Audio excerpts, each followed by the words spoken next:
Okay guys, welcome back to Medical Society after the half term. Thank you Manny for coming in last time. Okay, so last time I talked about the language barrier in medical settings. Does anybody remember what I talked about during that session? Yes, Rushan? Use sign language to communicate. Yes, sign language, that's a perfect example. Anybody else?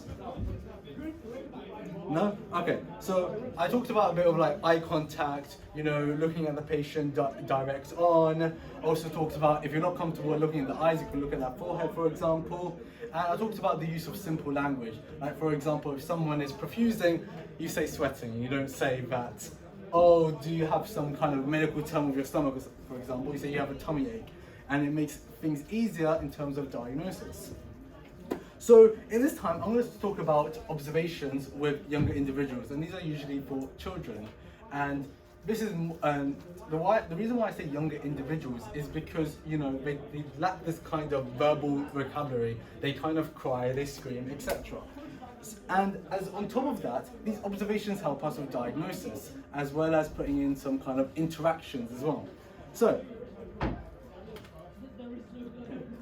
does anybody know what observations mean?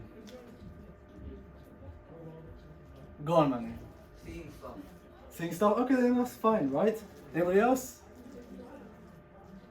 No? Okay, cool. So, my definition of observing is to shut up, right? Sit down and pay attention to somebody.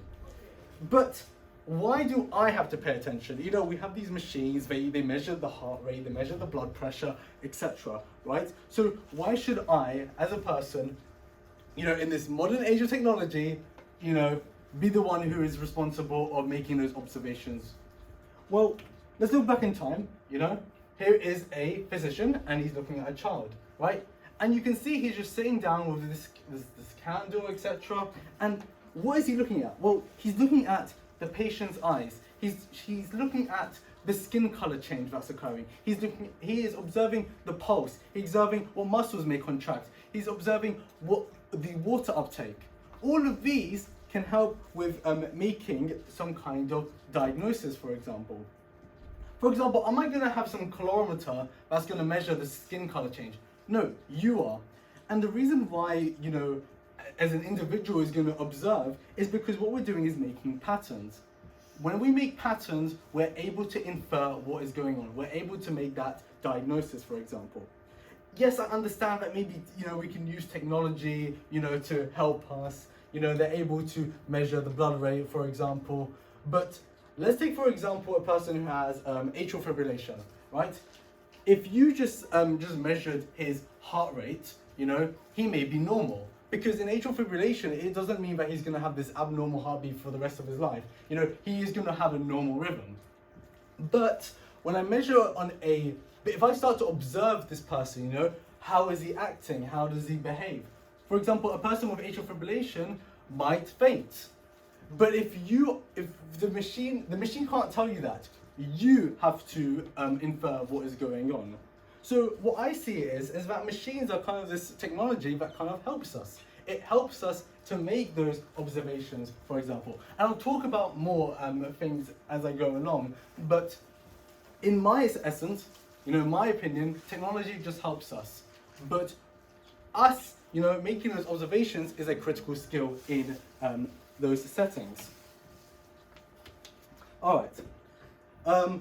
Oh yeah, here is one example. Yeah, go on. Yeah, sorry to interrupt you, but I've got a bit of a question on one of the points you mentioned. So you mentioned that machines help us, right? Yeah. And that at the end of the day, we're there to make the observations. Mm-hmm. But I'd like to draw you onto two factors. The first one is the fact that there's been use of AI, and that's been proven to be more accurate than an actual doctor analyzing the presence of tumors. So yeah. That's clearly not help, that's called replacement. Mm-hmm. I guess you could argue in the sense that it helps the overall medical profession, but in a sense it's also removing one of the doctors from there. So So how would you relate to that? Okay, so when I talked about one example, it doesn't mean that everything that we do is better than the machine. Yes, the machine's going to help us, but in this case we're talking about observations, something that we can look at and to make an inference from. This is one example I'm going to touch upon, right? This is an anaphylactic reaction, and it's caused because you know, an individual is allergic to antibiotics, for example, and he gets this giant rash, right? In the machine, what it's going to detect is the pressure drop. It's going to detect this heart rate decrease, but the machine can't detect this. So what happens during surgery, if he's going through surgery and I give him this antibiotic and he gets an allergic reaction, they're going to notice this from the machine. But that's a lot of things, you know, this is quite, well, broad, isn't it? But this is quite an indicator. This is a pattern that we may recognize with a person who has anaphylactic reaction. They're going to recognize this first, well, this second, if they're going to observe a pattern compared to this. This is kind of like the, oh my god, look what's happening. And then this is the thing that you're going to make sense of. You know, because a patient isn't just going to be like, "Aye mate, I've got a bit of a heart rate decrease. I think I've got a widespread rash." You're going to detect this, but the machine's going to detect this. So now I'm going to talk about the interactions with children this time, and how an observation is going to help us with that interaction. So, as we know, a child, when he enters a hospital, he's gonna cry. He's gonna bail, and there's reasons why, for example. And I'll go through some of them. Well, here's 4, right? First is the cannula. Nobody likes a needle in their skin. The next thing is this gas mask. Nobody wants a mask over their face. You know, they're gonna be wondering, oh my god, what's gonna happen to me? You know, I'm gonna be trapped forever in that thing over there. Another thing is the hallways. You know, taking that long down path to, let's say, the MRI, they're going to be scared. And then entering the MRI in some claustrophobic place, they're going to be crapping their pants over that. So we need to find some kind of ways that we can try and make it easier for themselves, to make it, you know, to relax, you know, before they have like a heart attack during the surgery or something. So, for example, I'm going to take the role of an anesthesist, right, who is actually the main contact with a patient. So, for example, 2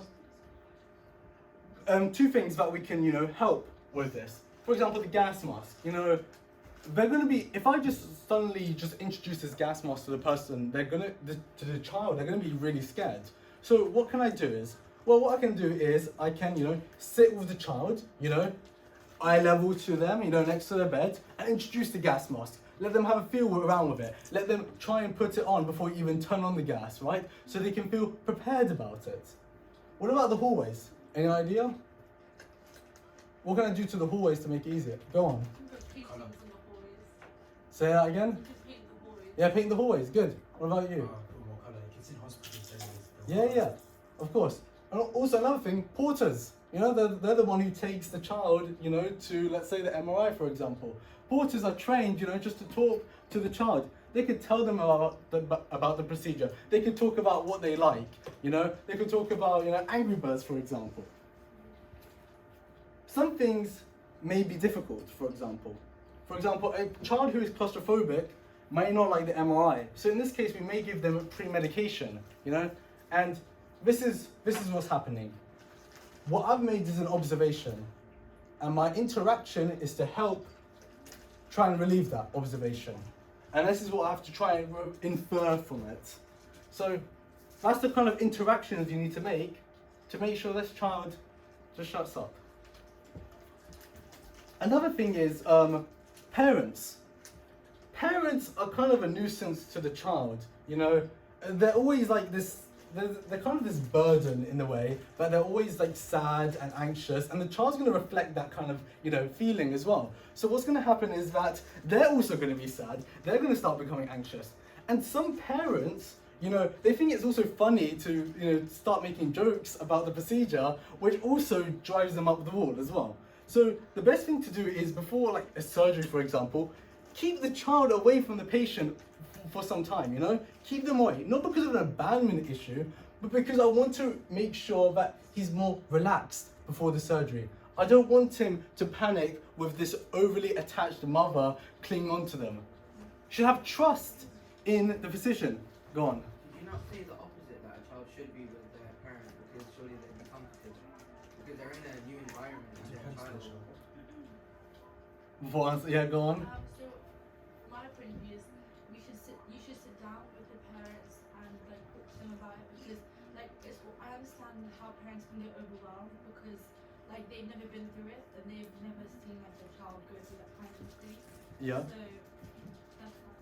I will address it. Go on, Vishank. I really say it depends on the child and the parent. I mean, some children will be very anxious to wait, and some parents actually might help support because they don't know the child better than they. So it really depends, and actually take a basic observation. That makes sense. Go on, Vedant. Well, I can't really like express a more of an academic view, but I can share my own view. Like when I went into the surgery myself, I found it very relieving that my dad was with me till pretty much I was anesthetized, and that kind of like just keeps you quite relieved in that sense. Of course, there's going to be worries. Surgery is never minor, right? Especially when you've got general anesthetics involved, because even they've got massive problems that you have to outweigh. So of course, it's going to be a problem. And then I guess even the parent and child relationship, I do agree that sometimes a parent might be worried. Of course, they'll be worried if the child's got a brain tumor, and it might be the last time that they talk to them. I think it would be an emotionally distressing thing. So I'm not really sure by removing a child who's already facing quite a dire consequence from their parents would be an appropriate idea, considering that that might be the last time that they meet their child. I respect all of your opinions. You know, I understand. You know, my viewpoint is also an opinion. You know, people are different, of course, right? To address Sarah's case, for example, this was a case for being in the hallway, for example, right? I don't mean as in once they come into the room, we should separate the parent and the child straight away. The child and the parent must be informed about the surgical procedure. That's always going to be the case. The parent's going to have questions, the child's going to have questions. What my main point is addressing is, how can I make sure that they're relieved before the surgery? I don't want this mother to be all the way going through these halls, you know, just weeping, crying, etc. I understand from Rushank's and Vedant's points as well as Mani's. These are all kind of like opinions. But I also like to touch upon Vedant's point about like the brain tumor, for example. Surprisingly, there are parents in the UK who like to lie to their child about what procedure they're going through. For example, an individual with a brain tumor, for example, the parent might tell the child, "You're just gonna have a checkup, you know? It's fine. Oh, I heard you were like sick. You know, we're going to check if you have like flu, for example, right?" But they don't tell them the actual cause is that they're going in for, you know, a massive brain transplant, for example. That's a joke. There's no such thing, right? But that's the thing, right? Once we need to, there's going to be some children who just don't have this trust. They feel more trusted with the doctor because they know how to interact with that child to keep them relieved. So that's not all the case with them. Of course, you know, some kids want to be with their parents, but some of the time as well, they're going to be crying and weeping all the time. Yeah, I've got a question rather on the on one of the points that you mentioned right now. Yeah. It was, I believe it was a point about parents not even telling their children. Could you like elaborate on the ethics of that? Because in a way, couldn't that be good for the child? Because, and I just wanted to ask you, the autonomy of the child, would that be taken into consideration, considering that the parent is giving consent for all the procedures? So what would the ethics be? So in terms of autonomy, right? It depends on to a certain age. You know, until an age of around like 13, 14, they have some kind of decisions as well, right? But as we know, most of the decision is placed on the parent because they know what's best for the child, for instance, right? The ethics, as you say, okay, it might be good, you know, that they don't know about this brain tumor that's going on, but we still need to inform the child about the procedure. And if the parent knows that as well, then you've created this big mistrust. The doctor can't just not tell the child what's going on. He needs to know. And then what happens in the future when he finds out he's had a brain tumor surgery and he thought it was for something like the foot, for example? Do you know how distressing that would be? Do you know how much mistrust that they'll put on the parent? He probably might have had hundreds of surgeries that he had no clue about that might have affected his life. So in my view, there's a lot of ethics involved with this that is, you know, unethical mainly. Fair enough. Right, so we talked a lot about that. Okay, so I'm gonna play through like a little small scenario about this interaction and observation thing. Same with the parent crying as always. So you see this child, you know, he's probably age 10, and that's the first thing you see. You know, the first thing you see is the patient. And then next you see is the worried patient because the doctor has come in to check up on their son. The next thing you begin to see is, oh, he's playing on his iPad, you know? He doesn't really care about what's going on, you know? He's trying to get that W, you know? He's trying to get that double on Fortnite, trying to win, trying to get those 3 stars on Angry Birds. He doesn't care, right? So this is kind of an observation, something that you can, use to help you, for example, taking him down the hallways, you know? Something that you can interact with. So, but as well as foremost, you know, you need to introduce yourself. Instead of saying that you are some fancy doctor, you could say, for example, those who, cardiology, for example, you don't say that I'm a cardiologist, they don't care. Just say, I'm the heart doctor, or I'm the gas man, which sounds really wrong, but, you know, that's how they understand, of course, right? And then you tell them what is the procedure. You know, you tell the child first, simple language, layman's terms. Then you tell the parents, and then they can ask you questions. And this is kind of relief. Now remember back to that iPad. You know, now we're going to take him to surgery, for example, right? Now you know what you can talk about. You can talk about Angry Birds. You can talk about Fortnite. You can make sure he keeps his iPad all the way through until he gets to the post-operative room. That is an interaction to help him relieve his stress. And this is quite like a minor thing, but what you don't realize is that, yes, it may seem obvious, but we need to always apply the skill in clinical settings. It is a necessity, you know?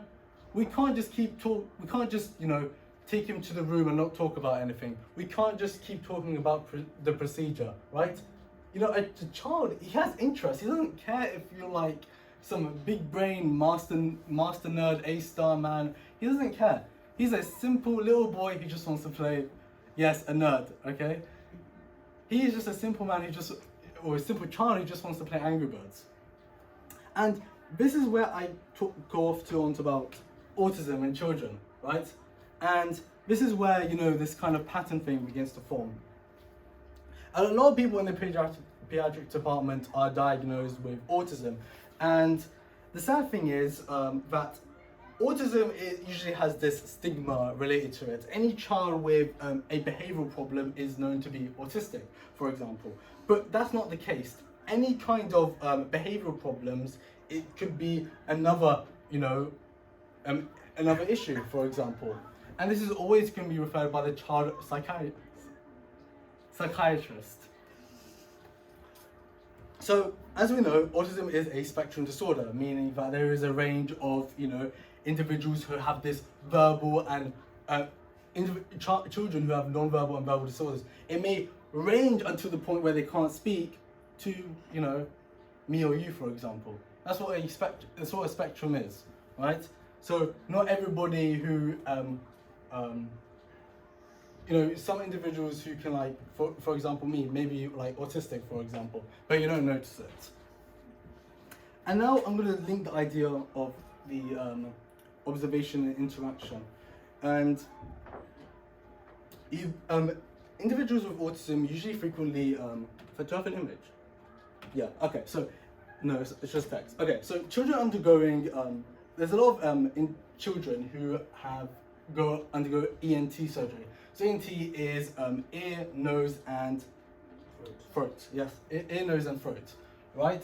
And this may indicate that the child has, so we know that it's about the throat, for example. So they may have difficulties of like brushing their teeth, for example, right? So they're unable to be an individual. Their parents must take care of them. This is why they're usually found in ENT surgery, right? Or dental surgery, for example.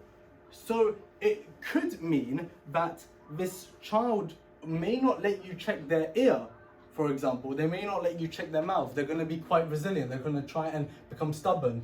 They don't want you to do a checkup on them. If that is the case, then it may be better to introduce sedative medication, for example, as an interaction. But another thing is that usually children with autism tend to show a pattern, repetitive behavior. One kind of behavior, for example, you may notice is that child may like to use keys. You know, it could be a very simple behavior. It might be something that you may miss, but it's important that you're able to see that occur, right? And that's why I'm always talking about, that's why I talk about you have to observe the patient first. See what they're doing, see how they behave, and those are kind of the observations you need to make. So with that child who likes keys, what you're going to do is give them keys, for example, and they'll be satisfied, they'll be happy.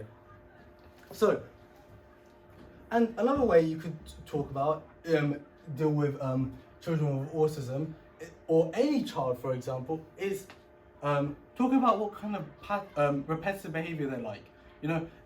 A parent would always be able to observe that because they're being with that child for such a long time. They are the best person to speak to. So instead of giving a sedative medication, we can just use that pattern to our advantage, to make sure that when they're in surgery, they're going to have the best of healthcare as they can. So I know I talked a lot. Thank you for listening. Those kind of observations, interactions is kind of a learning thing. It's not something that comes with instantly. It's something that, will take time to develop.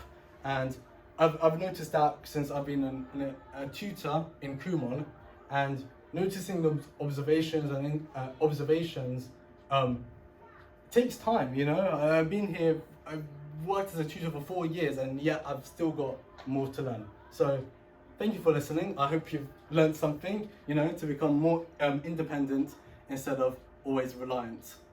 Thank you very much.